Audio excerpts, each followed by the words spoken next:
for more on the G20, we can go across to London and speak to Hélène Emorine, Director of the G20 Research Group at the Munk School of Global Affairs. Good afternoon. Thank you very much for joining us here on France 24. Has the G20 been overshadowed by the U.S. President, Donald Trump? Good afternoon. Yes, it is very clearly the case that the U.S. President Donald Trump has completely overshadowed this year's G20 Summit. And it's something that has been happening frequently ever since he has been elected. The defining characteristic of Donald Trump is his unpredictability. He likes the spotlight. He likes to keep everyone on their toes. So each year at each new G20 Summit, we're not sure what he's going to do, what is going to happen, and the spotlight is definitely on him rather than on the summit itself. Do you think the G20 has lost its relevance because at the end of the day, this is a body that was created, of like-minded countries that believe in free markets, but now you have the world's largest economy that actually has created a trade war with the world's second largest economy, essentially?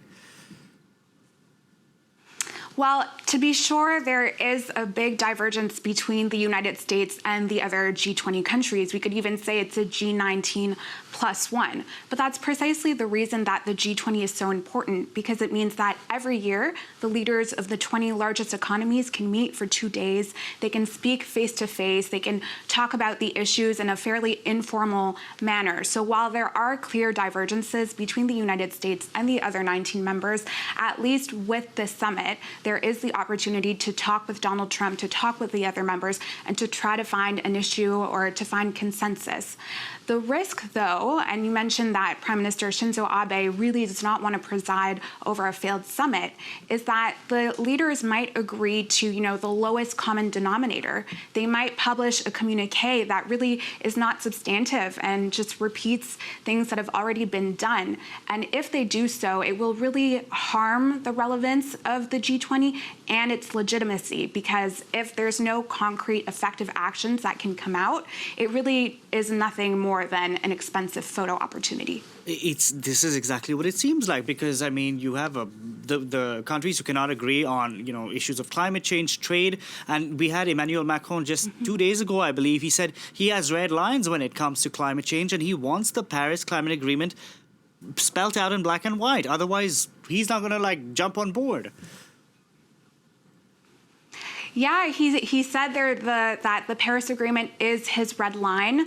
There have been different drafts of the communique that have been circulated, some without mentioning the Paris Agreement, some mentioning the Paris Agreement.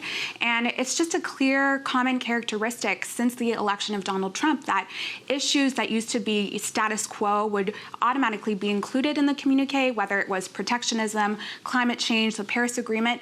You're no longer sure whether or not they are going to be included. And it presents a huge roadblock for all the leaders, and it just harms the G20's relevancy and legitimacy. If leaders can't even come to agreement over the Paris Agreement, which has already been signed, which is already been agreed to, in force, then what can they really agree on?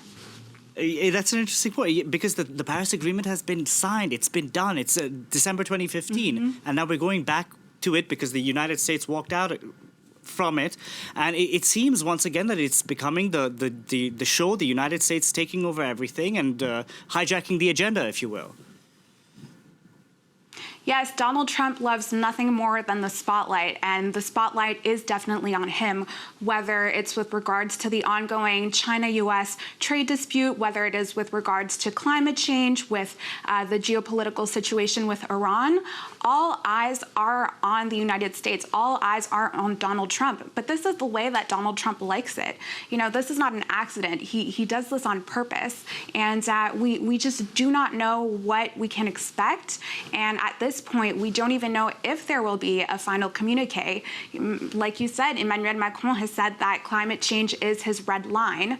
But if Donald Trump really, really opposes including climate change, will we even have a communique? Will all G20 members sign on? We really don't know at this point. We'll see what happens. Hélène Emorine, thank you very much for joining us on the program today.